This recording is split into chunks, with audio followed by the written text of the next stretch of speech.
Hi, I'm Liam Dann. Welcome to Money Talks. This is a podcast about our relationship with money. We're not going to tell you how to get rich, and we're not going to try and pick the next interest rate move. In this series, I'll be talking to some interesting New Zealanders about how money has shaped their lives and what they've learned about it through the years. With me this week, I have one of the most high-profile CEOs in the country, Spark Chief Executive Jolie Hodson.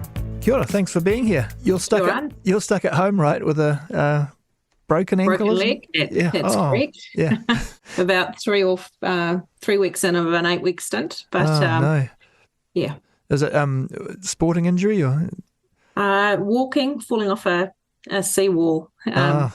Moved and caught the feet underneath and broke the right bone in the leg. Yeah. That sucks. Okay, cool. I guess let's crack into it really. And so the first thing I like to ask is if you have very early memories and what your first memories of holding money might be. Yeah, I think one of the early memories for me when I was thinking back about it is in the holidays with my grandfather, going to stay at their place in Red Beach, it was at the time, and walking down to the beach, he had a big cart and we go and collect seaweed for the garden. But coming back in his garage, he had this big, huge, it seemed huge at the time, it may not have been that huge, jar full of coins. And, you know, at the end of that little trip, you sort of got to pick a couple of coins out and could go down to the local shop. And it's sort of one memory that sticks with me about money in terms of that visual and the connection of saving it into that jar. I think probably other ones within it are the old pass, the savings pass book you used to have, like school. ASB one, school one, and you take it and you get the stamps and collect that up. And so that was something else that when I thought about it was early in my years and gave you that, I guess, introduction into how do you save money and seeing it sort of the balance grow. Yeah, it's interesting, isn't it? Because it's both those things are almost gone in a way. I mean, you wouldn't see that much real coins, coins especially, but real cash. And so I guess kids aren't, it must be a bit more of an abstract concept. Because I was thinking about for my kids today when I was thinking about this, and I guess the whole event of e-commerce apps on their phone, because mine are teenagers, the ability to transfer money and to see your pay and to do, but also things like Sharesies, they never existed in my day, and I wouldn't have even been exposed probably to shares back then. But the ability to have a really, it's a different kind of experience, but it's a great way to sort of learn and see. You can put small amounts in, you can see how it grows, what are dividends, and in the markets that they've been over the last few years, also see the sort of pluses and minuses. Things go up and come down. Yeah, I mean, is that something you've done with the kids? I have. They've been in it for quite a few years. It's just a way to try and sort of teach what is that about. And as I said, you can put very small amounts in or gifts from people as well, and they can see how that accumulates. They make choices about where they want to put the... I guess that is kind of the modern equivalent of that post office savings book that we used to have in the primary school. Yeah. Okay. So when you got a little bit of money, was it was it off down the dairy for the 20-cent mixtures and things? Yes. Yeah. If you'd asked my parents, they would absolutely say that. My mum was immigrated from the UK when she was about 18. And so I always remember getting Christmas cards from my grandmother, who we saw infrequently, obviously, because of the distance. And the note always said, here's some money for Christmas if you want to go and spend it on the shop. So, yes, that was something that was on my list. Also, I think I collected things like, toys and things like that. To be honest, though, I don't remember a big, I think it's different today when you see the range of things that can be bought and the ease of being able to get those things. When you're growing up in the 70s, 80s, I'm not sure that it was quite as prevalent as it is now. Yeah, sure. I mean, whereabouts did you grow up? So a combination. I was born in Lower Hutt, but then my parents moved quite early back to Auckland and then to Tauranga, then to New Plymouth and then back to Auckland. They moved around. So a lot of those early years were probably in some of the smaller regional towns. And so if I think about New Plymouth, I was quite independent as a kid, and so I used to cycle to the shop and get my dad's paper at, quite a young age. Like, I think about it now, I'm not sure we would have seen too many kids around. But that's probably the beauty of growing up in perhaps a smaller town at a different time when less cars on the road and all those sorts of things as well. Yeah. So that moving around, was that because of what your parents were doing for a career? Yeah, my dad, he worked for the government in terms of, I guess, equivalent of Labour Department then it was. And so he had lots of role shifts with that, which eventually ended up the last part of his career in Wellington So Auckland then became, once we were in our more later primary years and high school years, sort of stayed in Auckland. Yeah. And then they moved on to Wellington. Yeah. Yeah. It's interesting. A lot of Kiwis of about, I'd say, our age, remember those years before the big reforms in '84. And as you say, there wasn't, the array of things to buy so much. I mean, how did you feel about the money? Did you feel like the family had money growing up? It was sort of felt financially secure? Well, we grew up in the sort of that era from the 70s through the 90s, I guess, with high inflation, high unemployment. But to be fair, I'm not sure I really clocked that as a child growing up. What I did see is my parents worked pretty hard. And I know in the early years of their marriage, they had multiple jobs to provide. I'm one of three girls, so the middle, so for three sisters. So I probably didn't see huge impacts because I had parents who were employed and had a stable home. I do remember one thing from that time, though, and during that time, the oil crisis, supply crisis, and the car days. Oh, yeah. So the sticker on your car and things like that, different to obviously what occurs today. So I think I was lucky in that regard. And when you think about what you can most need as a kid is that stable home environment, food security is obviously a big part, and then education. I think they're the things that set you up. For sure. We didn't come from, we weren't a wealthy family by any stretch. No, and it was just a lot, it was more, it felt like a flatter sort of social structure, didn't it? If your parents, as long as your parents were employed, I guess, you didn't feel that different, the difference between, say, being really wealthy and being middle class, maybe because there wasn't so much to spend money on. No.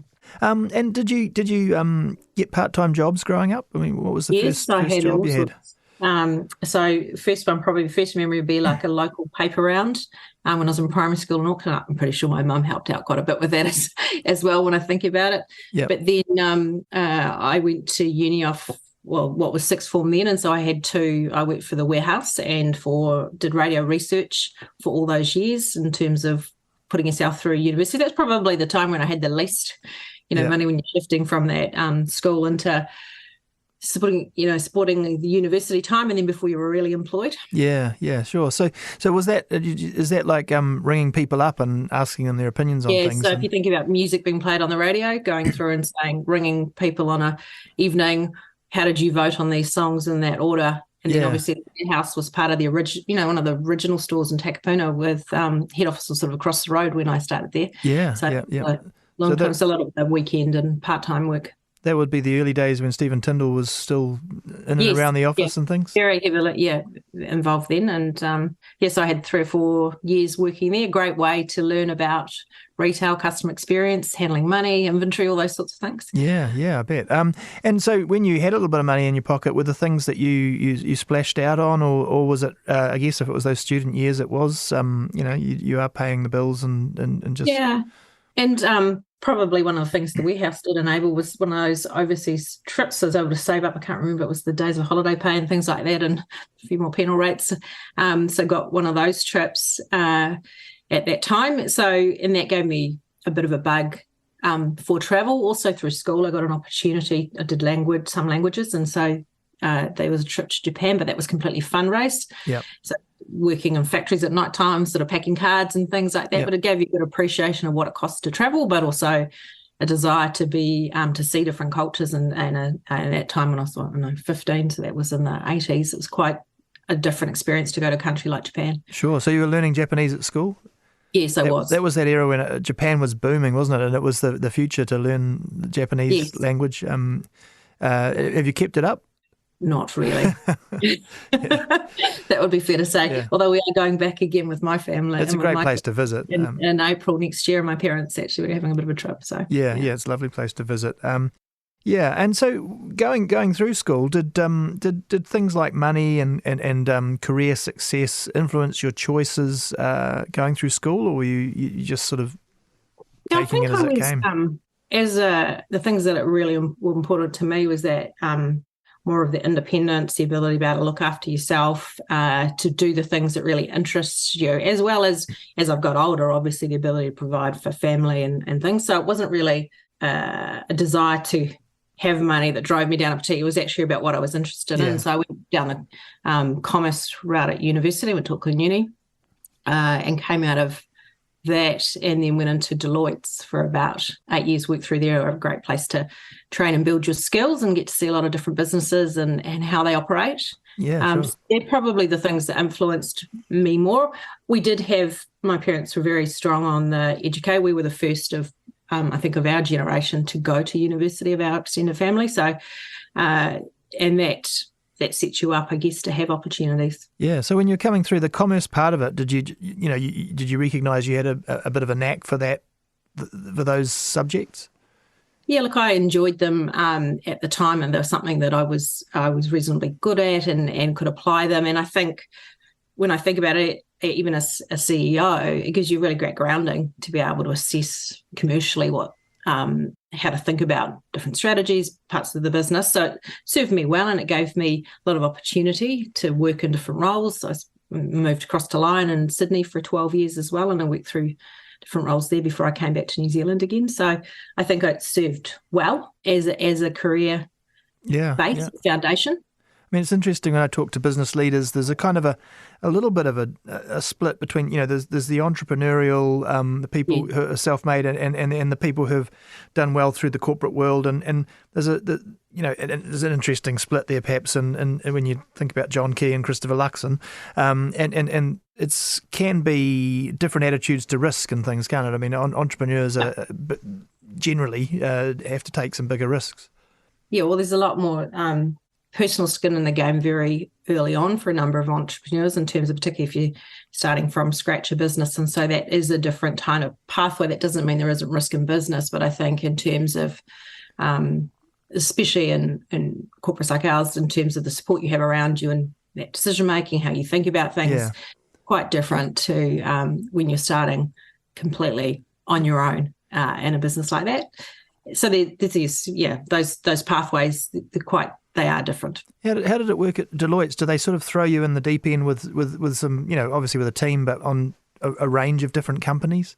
Yeah, so I started in a graduate pool, which probably would have been about 20, 21 across the country, which is a great way because you've got a lot of people around your age. You go to, training camps and sessions and things. Then you're out onto clients and serving clients. And you work in a team, so you're learning from the people above you. So that's what I mean, being exposed to seeing different businesses and different ways they worked, sort of taught me to understand, there's an industry and then there's a culture, and, being in a place that doesn't have a great culture isn't probably somewhere where you want to be long term. So it was a good way to look at different industries and add to my skills in that way. Yeah, sure. Just jumping back a little bit, I think we touched on sort of the question around the poorest you've ever been, which I guess was those classic student years. Whereabouts did you go to uni? In Auckland. My parents left Auckland and went to Wellington, and I went from sixth form so I could stay in Auckland, and flat was a deal. Otherwise, I was to go into last year of high school in Wellington. Nothing against Wellington, but obviously all my friends in that were in Auckland. Yeah, sure. So I went and started uni then. And stayed at Auckland and did a Bachelor of Commerce. Yeah. And then when it comes to sort of, coming out, getting to the graduate program and having a bit of real money in your pocket, was there a sense of finally getting past that level of poverty, and were the things that you sort of were able to indulge in? What was the sort of the fun spending when you first got your job? I can still remember what I earned when I first started, which was something like $21,000 after I made it into the big time. Yeah. I think, funding your own car, the things that go with that, bit more independence, that bit of travel, and then obviously starting to think about as a few years on buying a house and all your money then going into that.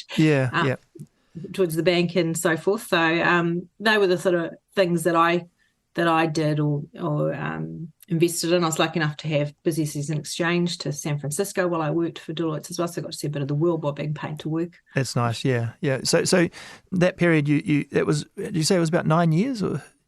Yeah, just under 9 years. Yeah. So that kind of set you up in the business world. I imagine it's CEOs are well paid, but I ask everyone this. Do you still think about, or do you still buy lotto tickets? Or if so, do you, what would be your ideal amount of lotto winning? I don't know that I buy lotto. Well, look, Yeah. anything would be good, wouldn't it? In Yeah, terms yeah. of Well, it's that just sometimes, some people are wary of, the idea of winning, 20 yeah. million or something and turning their life upside down, so they end up sort of weirdly Oh, yeah. fantasizing about winning 1.2 million or something like that. But Yeah, look, I think if you're in that league, I guess it does shift, but I still think around the things that I enjoy doing, and that I do enjoy the work I do, the teams I engage with. So I'm not sure that that would immediately stop on the back of something like that for me anyway. What I would think about is, setting up your family, other, yeah, children, things like that, well into the future. And obviously, anytime you would have that kind of money, it provides you lots of options for what you can do with your life. But I still would want to feel like I'm doing something that's rewarding. yeah, yeah. I mean, I think I probably know the answer to this, but in a career like yours, is money, a goal, or is it more a byproduct of the what you're I wanting would to say achieve? more of it's an outcome of the things that you're doing. Much for me, it's the ability to be able to create change, to be able to have an influence on what's happening, to build great teams, to Yeah, be able to do yeah, that, and that curiosity to keep learning and being able to make a difference to what you're doing is what really drives me. And clearly there's reward for that. yeah. But it is, as you say, more the outcome than it is the driver for the why. Yeah, I mean, we are now, obviously, without going to, Spark is a company with a lot of cultural impact and social impact in New Zealand. It's sort of a treasured company to some extent. You must feel that, and sort of being the shepherd for it for whatever period. Yeah, with accountability comes a lot of responsibility to make sure that you are leading a business in the way that it does influence both the communities that we work in, but the customers that we serve really well. And so for me, that's an important part of what I think about each day when I show up to work. Yeah. Just to fill out that backstory a bit, so what after Deloitte, where did you head, and how did you end up to bring you to Spark, I guess? Yes, I went to Sydney with Lion. So Lion was a client of mine Yep. at Deloitte's, and in 2000 they migrated their corporate office across to Australia, and so I moved then with my husband at the time, Gareth, and that was a great opportunity to experience a new city, but to step out from, I guess, advising to actually in a business where you have accountability to deliver on certain outcomes. So I had 12 years there across 5 different roles, both in the group, but then moving into the Australian beer business, and eventually as the finance director for that business. I had both of my children while I was there as well. So well supported from a maternity leave perspective, and a great chance to have both a career but also have the family life I wanted as well. Yeah, yeah. And I guess to learn to navigate, a big organisation with all the politics and pathways that you have to, communication and everything that has to go on to get cut through and to make change in organisations like that isn't always easy. No, it isn't. And I think part of doing roles like that and having the chance to move around and build different experiences, it puts you in a place. You can read a lot of things, but it's actually practical experience, I think, that helps you build the knowledge and the judgment to know how to assess things and to make good choices. And as you say, build skills in how you navigate an organisation and the stakeholders that are really important to that organisation. Yeah. And this is, it might be a difficult question, but what is it you think that enabled you to make the leap from CFO to CEO? What's the shift there? I know that CFO is a broader role now, but people can see it as well. You're in charge of the finances, but there's a lot more going on culturally and everything with CEO. Yeah, remembering I didn't go straight from CFO to CEO though. I went and ran our large government enterprise. So you my business took a unit. CEO Spark Digital at the time, so that gave me great exposure to both the operational side, but also serving our customers and understanding and a big leadership role in terms of team. So I was there for the best part of 2 to 3 years across that, and then the broader customer director role running both retail and the enterprise side. And then I moved into CEO. So I think the things that I would say that you can bring obviously from CFO to CEO is the strategy side, understanding, especially of a publicly listed company, understanding investors and how they're thinking about the business. And what I built by moving in and building those practical experiences on the other side was really understanding how to operate business, how we work from a network of technology perspective, what were the big issues there. And as you step into the CEO role, that obviously becomes critically important because you're the person in front of all that. Things go well, but also when things don't go well. It is very much, I believe in building out experience. And I'm sure some people could go straight from CFO to CEO, but for me, I thought it put me in a better position to lead the business, having spent time and understanding more of the business. And how do you cope with the profile side of it? Because stepping into that CEO role, suddenly you become public property a little bit more. People like us and my colleagues start bugging you a lot more. Yeah, look, I think it's something that you that is part of the role, and understanding the importance of that in your role and how you balance it out. But at the end of the day, at home, I'm the same person I am. With our friends, I'm the same person. So just recognising that is a component. And, if you're yourself wherever you go, then I don't think that matters too much. But it is something to get used to, I guess. Yeah, sure. I've got a couple of questions that are sort of, well, it's not politics in the party political sense, but it's more just your thoughts on society and money. And one of the things I like to ask is, in a blunt sort of way, is why is it you think some people are stuck, I guess, and are poor, and some people are rich? And, what are the big drivers of financial inequality that you see in society?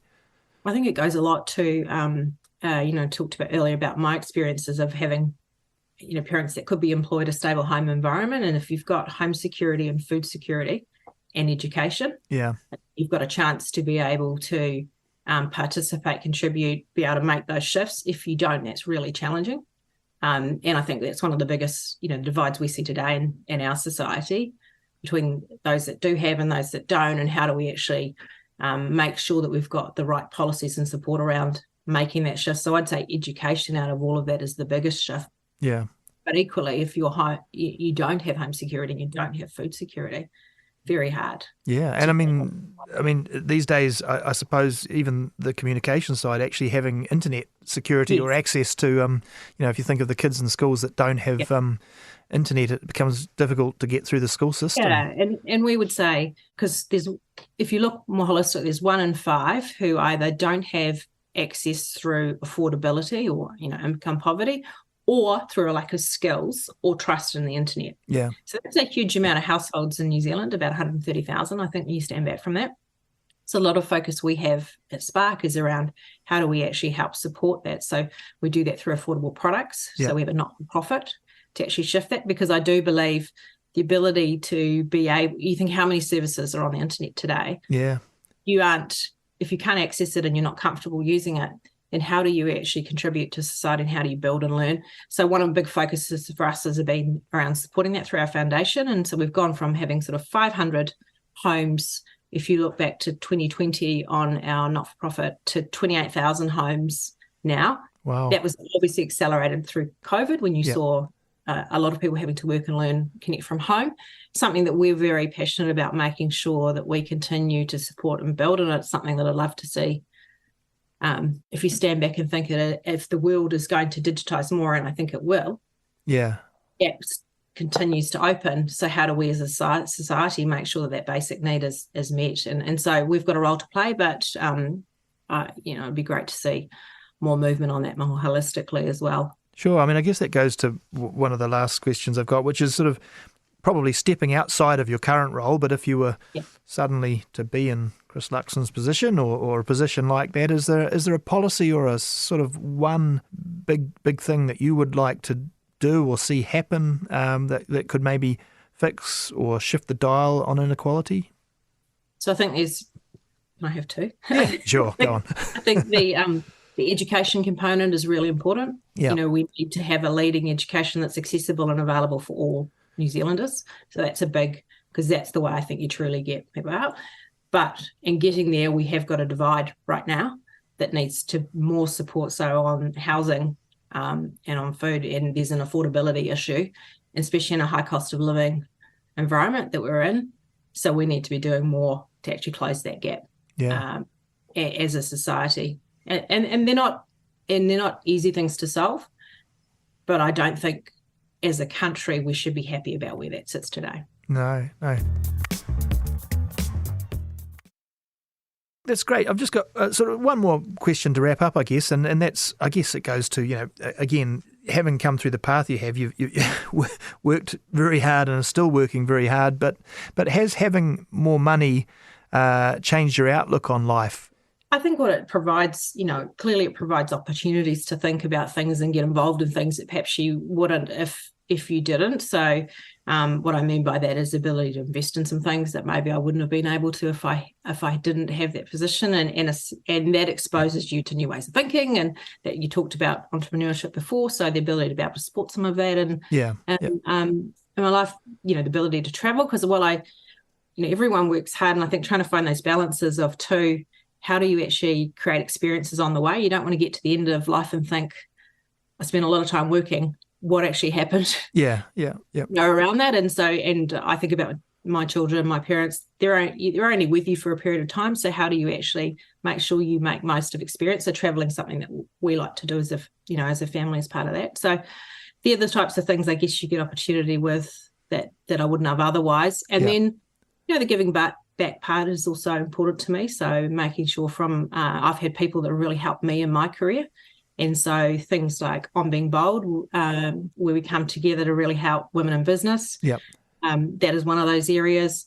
But also through our foundation, as I say, the digital equity side is really important to me as well. Yeah. So did you get connected through Teresa Gatting? And is there a telecom spark, legacy? I mean, is that On Being Bold? Well, I do know Teresa, but we never worked at the same time, because I came in 2013, so she was long. Yeah, that's right. But I know Teresa through a number of things. Yeah. It's interesting though, because where you're at right now, I guess, in a job like yours, it must, in some ways, it's time probably is the most precious commodity. Yeah, it is, and it's about making sure that you find a way. They are important jobs, and we do run 24/7 networks and services. But I've got a great team around me as well. So if you're going to be the best at what you want to do, then you've really got to make sure that you take the time to build your resilience, find time to do other things, be involved in other things, and tends to be where your passions take you, I think, is where you end up being able to find that time. So women, climate is another one for me through the Climate Leaders Coalition. Yep. So I think it's about trying to find the balance and accepting that some days you get it right, some days you don't. You can spend a lot of time worrying about that, or I certainly probably did earlier in my career. And more now, I'm more comfortable with the fact that you can only do your best on a given day, and that's all you can ask of yourself. Yeah, look, that's great, Jolie. I think we're going to wrap it up there. We've done a half hour, and it was really great to chat. So thank you very much for being on Money Talks. Thank you. Cheers. This has been Money Talks. Thanks for listening. If you've got feedback, drop me a line at liam.dan@nzme.co.nz. Thanks to my producer, Ethan Sills, and my editor, Leanne McDonald. You can follow Money Talks on iHeartRadio or wherever you get your podcasts, and we'll catch you again next week.